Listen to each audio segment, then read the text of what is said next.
Assalamualaikum warahmatullahi wabarakatuh. Saya Muhammad Maulana Bisri dengan nomor NIM 2405-1077 dengan prodi Teknik Elektro. Di sini saya akan menjelaskan tugas dampak teknologi masa dulu hingga masa sekarang. Pendahuluan, teknologi telah berkembang pesat sejak zaman prasejarah hingga masa era digital sekarang. Penemuan-penemuan seperti roda, mesin uap, dan listrik hingga internet telah mengubah berbagai aspek kehidupan dalam manusia. Namun, dampaknya tidak selalu positif. Ada juga tantangannya yang harus dihadapi. Pembahasan ini akan mengupas dampak teknologi dari masa lalu hingga masa sekarang, masa digital sekarang.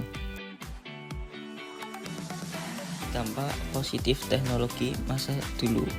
Yang pertama yaitu komunikasi lebih cepat. Dipermudah dengan adanya telegraf mempercepat pengiriman pesan dibandingkan dengan surat. Contoh, kode Morse digunakan untuk komunikasi militer dan bisnis. Kedua, produksi massal.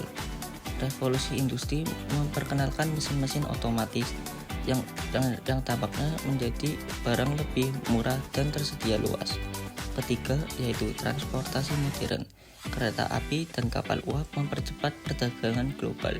Contoh jalur kereta api transkontinental di Amerika Serikat.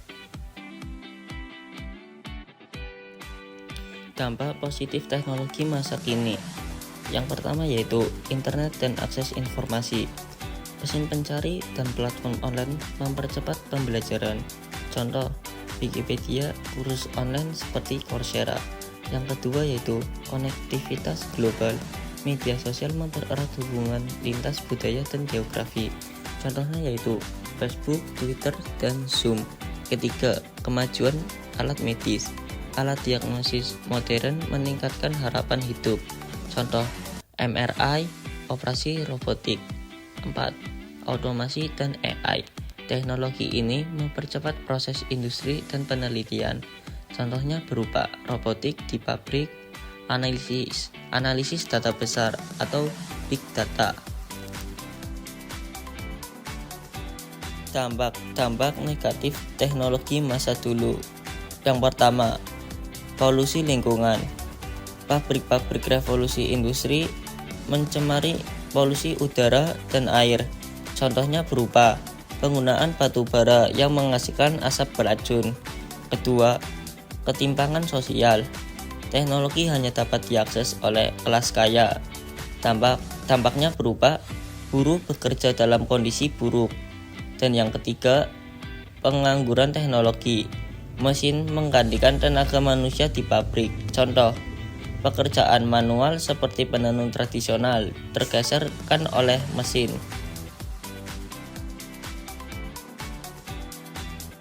Dampak teknologi masa kini atau masa sekarang. Yang pertama yaitu privasi yang terancam. Data penggunaan sering disalahgunakan oleh perusahaan teknologi seperti skandal Cambridge Analytica. Kedua yaitu kecanduan teknologi. Media sosial dan game mempengaruhi produktivitas dan kesehatan mental seseorang. Dampaknya meningkatkan gangguan kecemasan dan depresi.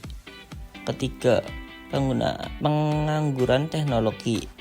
Automasi mengurangi lapangan kerja di sektor tertentu. Contohnya seperti mesin kasir yang sekarang sudah menjadi otomatis, kendaraan tanpa sopir. Dan yang keempat, kerusakan lingkungan. Limbah elektronik mencemari ekosistem. Contoh, e-waste dari perangkat seperti smartphone.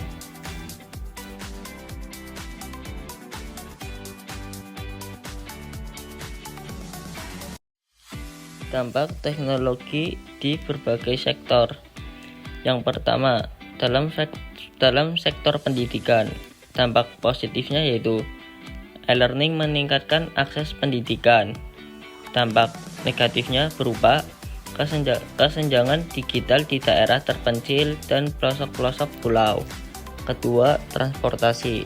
Dampak positifnya berupa kendaraan listrik mengurangi emisi karbon.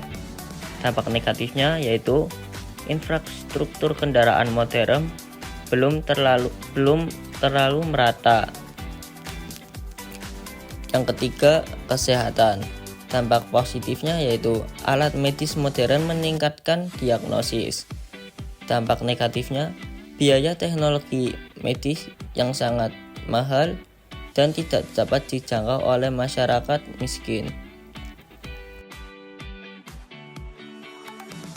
Kesimpulan dari pembahasan saya mengenai dampak positif dan dampak negatif teknologi masa sekarang dan masa lalu yaitu berupa teknologi membawa perubahan yang sangat besar dalam kehidupan manusia, namun dampaknya tidak selalu positif, ada juga dampak negatif, tergantung cara penggunaan kita sebagai individu untuk masa depan yang lebih baik. Perlu edukasi teknologi, membantu masyarakat memahami dan memanfaatkan teknologi secara bijak dan baik. Kedua, regulasi yang ketat, melindungi privasi individu, mengurangi dampak lingkungan, dan mencegah penyalahgunaan teknologi. Dan yang terakhir, akses yang merata, memastikan semua orang termasuk di daerah terpencil, pelosok-pelosok, memiliki kesempatan yang sama yang hidup di tengah kota. Dengan langkah ini, dapat menjadi alat untuk kesejahteraan bersama. Dan kita dapat memanfaatkan teknologi dengan baik, hingga menjadikan teknologi sebagai kemudahan untuk kehidupan sehari-hari. Cukup sekian dari saya. Apabila ada kesalahan dan penggunaan kata-kata yang kurang baik, mohon dimaafkan. Terima kasih. Semoga ini dapat membantu kalian dalam pembelajaran literasi digital kemanusiaan.